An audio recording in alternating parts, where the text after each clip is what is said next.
Scott, this is a really beautiful cemetery. Where are we?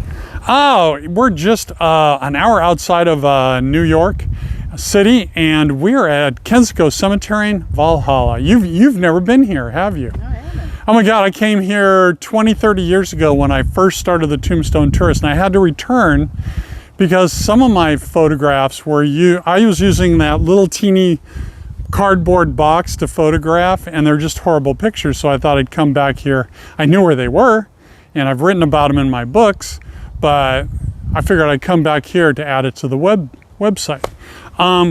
Yeah, this place is astounding. From the gardens, you know, everything is absolutely gorgeous.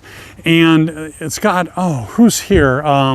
Tommy Dorsey, the famous big band, Lou Gehrig, David Sarnoff, the businessman, television executive, who else?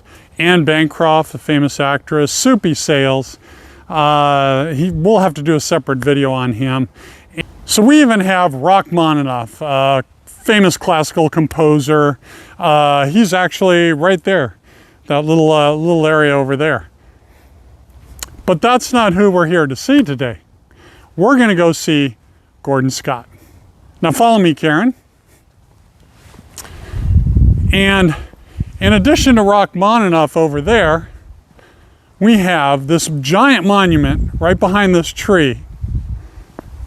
And that signifies the Actors Fund. Now the Actors Fund, if you're in Broadway, TV, movies, and you're like a B-lister, C-lister, even a D-lister celebrity, and I don't mean that in terms of talent. There is so much talent in this little area, you can't believe it. But it's more in a sense of fame, and they lived a long time, and they had no relatives. This is the Actors Fund takes care of them, and that's how we find Mr. Gordon Scott. So I believe he's about 5 rows in. So come follow me.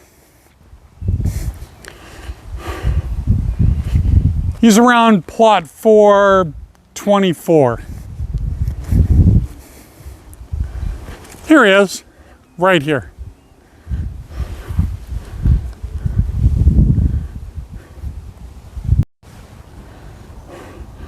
So how do we find this actor, Gordon Scott, in the Actors Fund section here at Kensico? Well, it's very simple. Let me tell you his backstory. After he graduated from high school, he did a little bit of college in Oregon. He served in the Army for 2 years, was honorably discharged, and he found himself at age 25 as a lifeguard at the Sahara in Las Vegas, 1954. This is the swinging years of Sinatra, Sammy Davis, and he was a lifeguard. Now, from this picture, you can see why he took so much interest from the studios. A gentleman came up to him, and as he likes to tell it himself, Gordon Scott likes to tell it himself, he was given a first-class airplane, a new name, a 7-year contract, and a loincloth.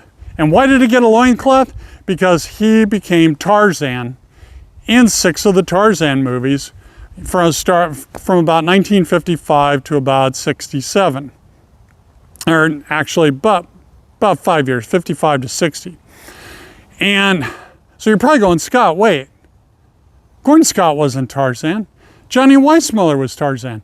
No, he was a Tarzan and a good one, but Gordon Scott here was the 11th Tarzan, and according to the granddaughter of Burroughs, who wrote the book, Tarzan, King of the Jungle, he was the most authentic. By the 3rd film, he wasn't doing that, me Tarzan, you Jane.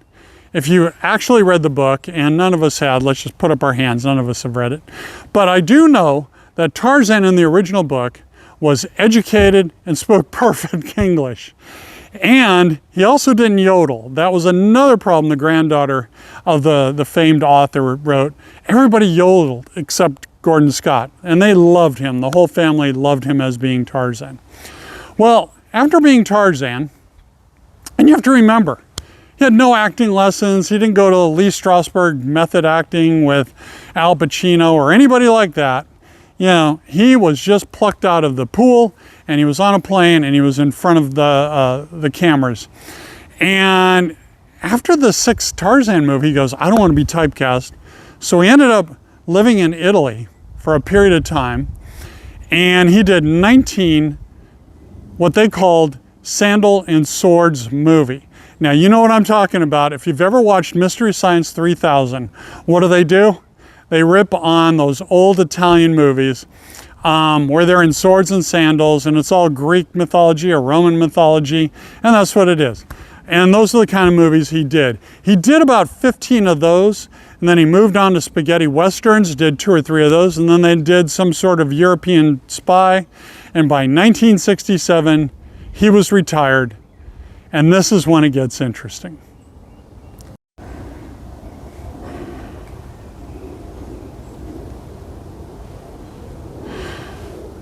So there's Gordon at age 40, fully retired.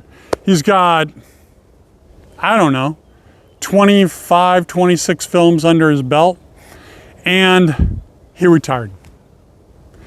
And he never worked in films ever again. And he just dropped off the face of the earth. Turns out, for a while, he was couch surfing, living with friends.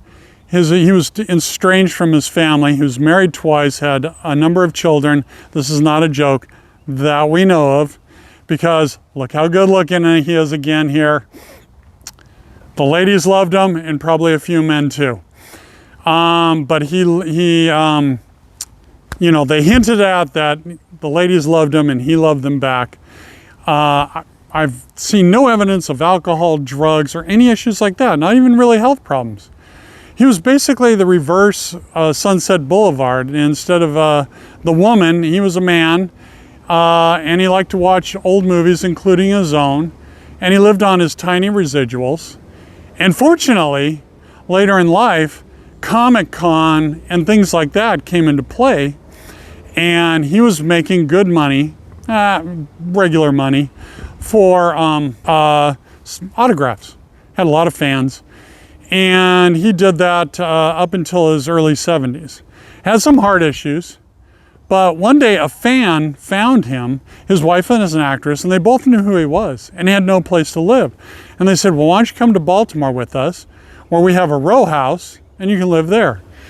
You know, just try it out for a couple of days or a week. He ended up staying for 7 to 8 years before he passed away of heart ailments after surgery. And you kind of think when you hear that initially, it's kind of sad, but it wasn't, because he enjoyed every minute of his life. He said, you have no idea what it's like to be a lifeguard. And the next day, you're an actor, and you're being flown all over the world first class. And you have all these beautiful people, and you're part of it. And you go to film, and you go to these exotic locations, and you go to award shows, and you go to, you know, the premiere of your movie. He goes, it was fantastic. I wouldn't trade it for anything. So, you know, God bless him.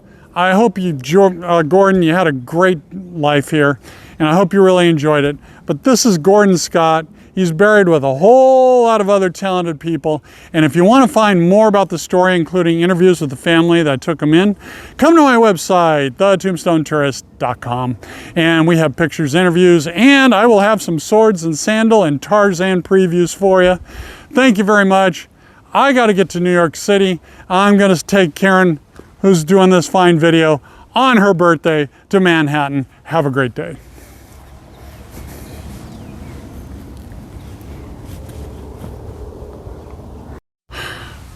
Oh, yeah, edit that out. That was horrible. I don't do edits. Ah, damn it.